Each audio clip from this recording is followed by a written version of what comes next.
toujours dans le cadre de nos clips vidéo portant sur la saine gestion de la santé et de la sécurité du travail à l'industrie, en entreprise. Aujourd'hui, il va être question du rôle des syndicats. Alors, pour nous en parler, nous avons notre spécialiste, M. Michel Pérus. Alors, bonjour Michel. Bonjour Robert. Les représentants des employés, les syndicats. Mon expérience m'a démontré que le syndicat peut être un partenaire extrêmement utile. Mettons les choses de la façon suivante. Je ne connais pas de syndicats qui ne sont pas motivés en santé et sécurité. Je ne connais pas de directions qui sont contre la vertu en matière de santé et sécurité. La grosse difficulté, c'est de faire travailler ces acteurs-là ensemble. Le syndicat a un rôle particulier à jouer de la façon suivante. Il faut éviter que le syndicat ne devienne un goulot d'étranglement. On veut aller chercher l'implication active des employés.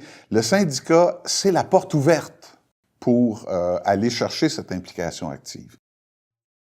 Il y a plusieurs années, je suis dans une usine où on a commencé à impliquer les employés et les résultats se font sentir. On voit une amélioration marquée de la santé et de la sécurité du travail dans cette usine-là. J'étais assis à côté du vice-président du syndicat qui s'appelait Michel lui aussi. J'ai dit « Michel, c'est plus la même usine. » Il me dit « Oui, c'est la même usine, mais c'est plus le même esprit qui règne. » Ce qui s'était passé, c'est que le syndicat et la direction s'étaient mis d'accord pour aller chercher l'implication maximale des employés. Et à partir de ce moment-là, on a recadré le rôle du représentant à la prévention, on a recadré la façon de travailler au sein du comité de santé et sécurité et évidemment, le rôle du syndicat, globalement parlant, s'est positionné comme un rôle de partenaire. Alors, c'est ça l'esprit du message ou la principale chose qu'il faut retenir à propos du rôle du syndicat. Ils sont toujours motivés en santé et sécurité. Le problème n'est pas là. C'est qu'il faut simplement éviter qu'ils agissent comme goulot d'étranglement. Ils doivent être des facilitateurs pour permettre d'aller chercher la plus grande implication possible des employés. Il n'y a rien dans ce qu'on préconise comme approche en santé et sécurité qui menace la survie.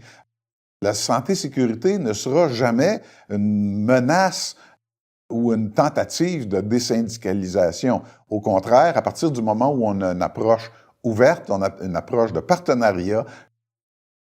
Partenariat, d'ailleurs, qui est un mot qu'on entend de plus en plus souvent dans les entreprises qui fonctionnent bien en santé et sécurité. Donc, à partir du moment où on a une approche de partenariat avec le syndicat, en règle générale, le syndicat réagit de façon conséquente et donc tend la main aussi. Si on se braque, ils vont se braquer. Si on tend la main, si on agit en partenariat. Et c'est évidemment la capacité, ce qu'on a constaté, c'est la capacité des deux acteurs principaux, c'est-à-dire la direction et le syndicat, de travailler ensemble, qui va faire en sorte, qui va créer une synergie. Synergie qui va se faire ressentir à d'autres niveaux. À ce moment-là, on voit les griefs qui diminuent, les tensions qui diminuent, la productivité qui augmente, etc. Donc, on a tout à gagner.